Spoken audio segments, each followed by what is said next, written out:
Hey guys, AlduicS here, and we're back with Season 3, Episode 19 of Iruma-kun. So where do we go from here? Because the Harvest Festival ended last time. The rank-up ceremony was held, several individuals were promoted, students met back up with their tutors, and were either praised, teased, or even scolded, all depending on their actions during the Harvest Festival. And that insert song made me cry. It got me emotional, seeing Bachiko both scold and praise Iruma, validating the hard work, the efforts over the course of 4 days, and how it all hit home for him because we know that's what he's been striving for, to be praised, to meet her expectations, and he even came home with a crown. Well, until it had to be reclaimed from Lee, who had claimed it as his own as he searched for Robin Sensei. And the after party made me so happy, seeing the Misfit class truly reunite, cause chaos, and feel like they're returning to form. And it wouldn't do if I didn't mention that welcome back scene, because I missed Sullivan and Opera, because it's where he truly belongs. Opera and Sullivan are Iruma's true family, not the scumbag parents who use him for monetary gain, all to make their own lives easier. No. Both individuals truly care about him, and it's portrayed with every action, and it really brought home the conclusion of the arc. So fingers crossed, whatever we're going to get into doesn't make me cry. I'd say there's two routes we could currently take. One, the promise between Az, Clara, and Iruma, and that's to all gather at Asmodeus' house, because we had Iruma host, we had Clara host, now it's his turn. Otherwise, we might deal with the Ocho situation, because turns out Orbos doesn't remember him. Not only that, the cameras didn't catch him, so he has brainwash, mind wipe, and very likely a traitor amongst the school staff all assisting him. So who does he work for? What's his agenda? Because this snake crept off into the trees and is currently unaccounted for, unless it's to be believed by Ballum Sensei's words that they're able to locate him. So only time will tell, but will we focus on him? Or could I be wrong and we'll focus on something else entirely? But before anything else, make sure you leave a like, comment, subscribe, hit that bell to be notified when I upload next. Check out those links down below and support me on all those platforms. If you want the full version, head over to my Patreon. Alright, no more talk. It's time. 3, 2, 1. It makes sense. It was 4 days of hard work, and everyone truly pulled out all the stops. The results of their training were truly showcased. It felt like they gave it their all. Oh, that's cool. Knucklebone Mountain. So we actually have a teachers get together. A true party. An adult party.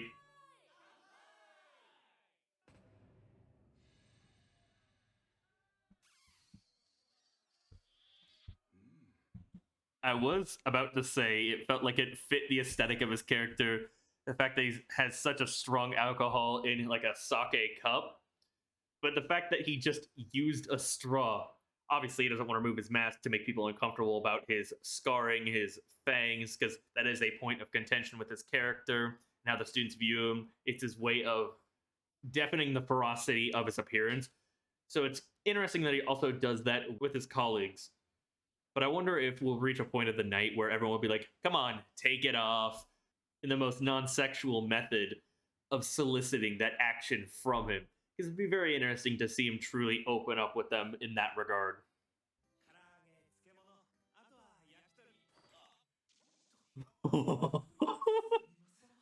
Stepping on eggshells.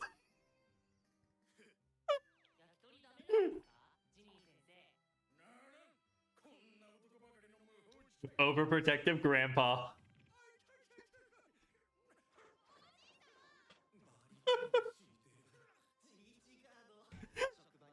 Oh. So is our boy doing this intentionally to pair them up, or is it his happy-go-lucky nature? Admittedly, I do ship them. I hope it ends well for them.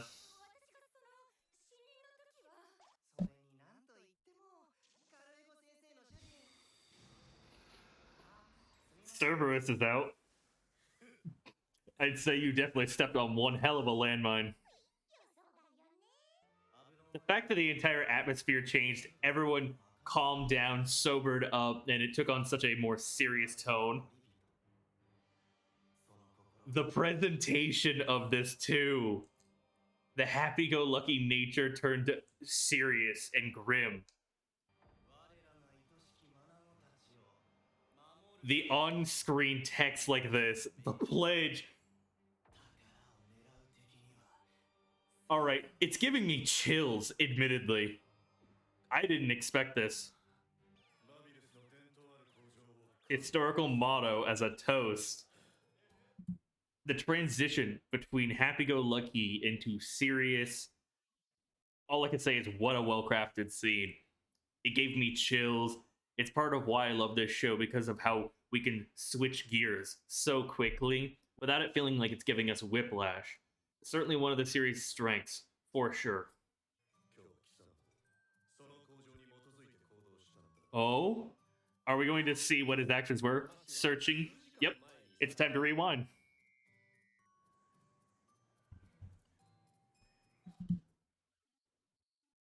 Are you kidding me? What is this shot? Seriously. It gives me hype, chills, and makes me want to save it as a background for my computer. Because it's crazy good. What is it with this series, especially season 3? Crafting such beautiful scenery shots. The cherry blossoms alone were praiseworthy. But we've had so many landscape and background shots that I could gush about. It's crazy the passion you can feel from the animators when it comes to several of these shots. And I adore it.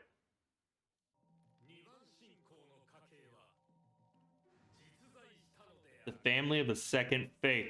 So he belongs to that family. The revered one. Kiriwo?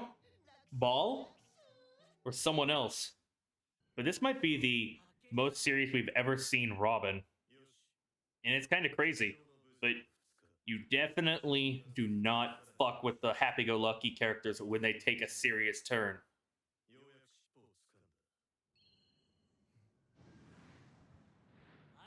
I forgot Robin's related to Bachiko. Yeah, we've seen this in season 1 when he needed to send a message to Sullivan. And the fact that it's animated so well. It actually went through, we saw blood.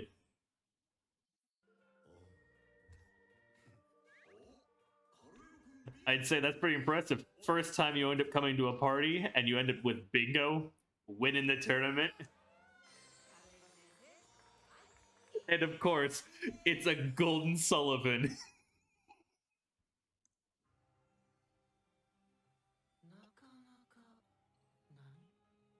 I got chills, y'all.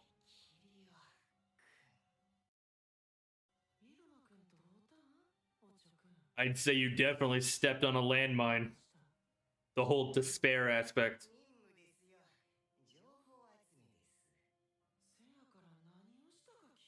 Almost stealing his thunder. You've stepped on the lion's tail. Mortal animal?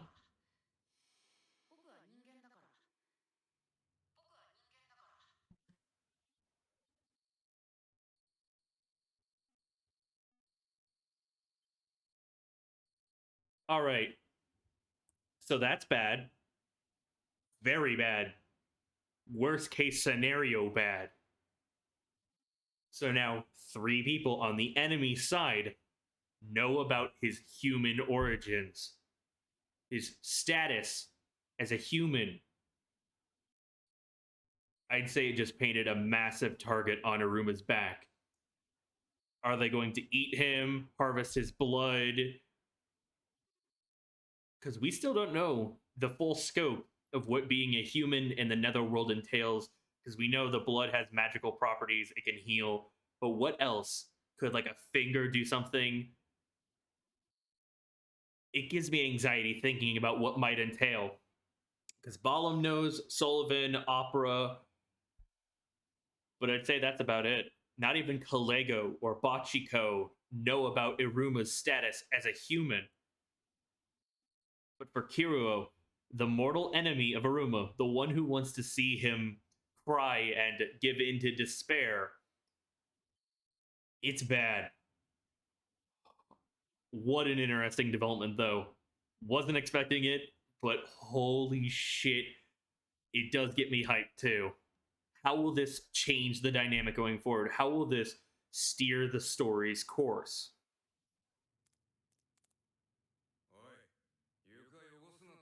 Was that drool? A demon tried and true, returned to origins, and hungering, desiring, wanting to feast on this man, his despair. The way the atmosphere, this whole scene is being built up and crafted. The atmosphere, the voice acting. When I eat you.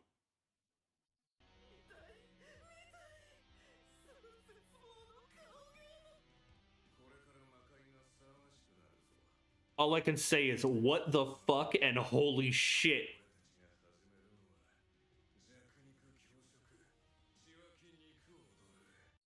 The villains are gonna make their move. A hunt.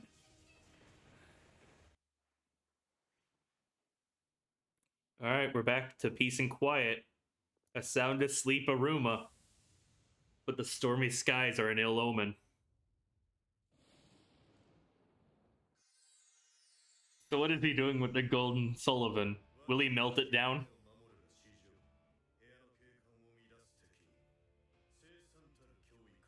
Alright. So he's destroying it. But it's indestructible. Can't get rid of it that easily. Much like the real chair demon. What can I say? Because while it definitely felt much slower compared to everything that went down in the Harvest Festival, because it was one long arc, and it was back to back to back bangers. So much happened. So the fact that it switched pacings and took its time, it felt more relaxed, peaceful, and overall upbeat for the first half. It was very nice. I'd welcome this change of pace, because it lets us take a breath. It lets us, as the viewers, relax and absorb what's going down without feeling like we need to be truly absorbed in everything. We don't need to keep track of everyone's points, their current day, what's going on with the Legend Leaf, and so on. But the whole Teacher's Banquet, I'd say, was very fun. The fact that it switched gears so easily, turning the bar from happy-go-lucky and rowdy to quiet, calm, and serious as the motto, the creed of the teachers, the guardians of the students, was told, as everyone took the pledge and enlightened Robin about what their job truly entails. Not just the fun aspects, but protecting the students. It's not the same vein of what Robin said, the family aspect. No, they nurture the students and fight off whoever might wish harm upon them, much like Ocho, who's apparently an actual number 2 worshiper, a second faith believer, seemingly from the same family too. So interesting detail in that. But that second half, the implications, it was about damn time. Because I've been waiting to see Kiriwo pop back up. And in this aspect, in this situation, I couldn't have predicted it. I couldn't have anticipated it. It got me hyped. It gave me chills.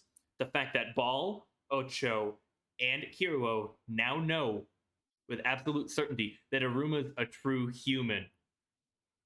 With evidence, because they got his confession. I didn't expect a mic. Or the fact that Ocho was there to gather data.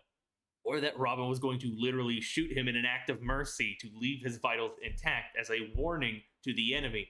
But the villains, the enemies, are making their move, all to set up for a hunt. And it seems they got their eyes on several students to make them return to Origins as well, even in the Misfit class, which was touched upon in Season 2 when Evil Iruma was talking to them, how they were all prime candidates for that because they were more true to their desires. So will we actually get a betrayal in that regard? If so, not ready, but I doubt it with the camaraderie we got going on. We'd need a significant event for that situation to arise, for it to actually follow through. I'd say, first and foremost, if Ball and Kiriwo announced to everyone with the proof that Iruma's an actual human, essentially outing his secret and turning the tables on him, it might change it up. But the fact that Kiriwo wants to eat him, plunge him into despair, was drooling and truly returning to origins, acting so devilish. What an incredible scene. It gave me chills. It was intense. The music accompanying it, the stormy skies, the red lighting. I can't praise it enough. I can't gush enough. Because, damn it, the passion from the production staff when making this scene, and even very likely adapting it from the manga, it went above and beyond what was required of it. And I dare say, it might be one of my absolute favorite scenes from the entire series, not just season 3. The implications, the stakes got higher, and I don't know when they're going to make the move. Obviously, it won't be for season 3. Could it be for season 4 or even season 5 if we hit that point? Only 2 episodes remain, and I will miss this. Not only the Misfit class, but the entire series. Because, as it was proven with this, the teachers were so much fun, and I can't wait to learn more about them, much like everyone else, and as we develop characters further, because it was really nice seeing how Kalego once was when he first started out on his teaching job, compared to how open and more expressive he is, even if he's still very strict, doom and gloom. And all these developments make me so excited to see what's going to happen next. So, before I ramble till the heat death of the universe, because I could continue to gush about this show very passionately, I don't want to take too much more of your time. Either way, check out my links down below. Make sure you support me on all those platforms. If you want the full version, head over to my Patreon. Make sure you leave a like, comment, subscribe, hit that bell to be notified when I upload next, and do let me know what you thought of my reaction, the commentary, the episode itself. Are you excited for what's going to happen next? Because presumably we'll be heading over to Asmodeus' house. It was nice seeing the welcome parties for everyone, but I can't wait until we have that get-together. Now, with that said, thank you all so much for watching. I'll see you all for another video. This has been AlduicS. Peace.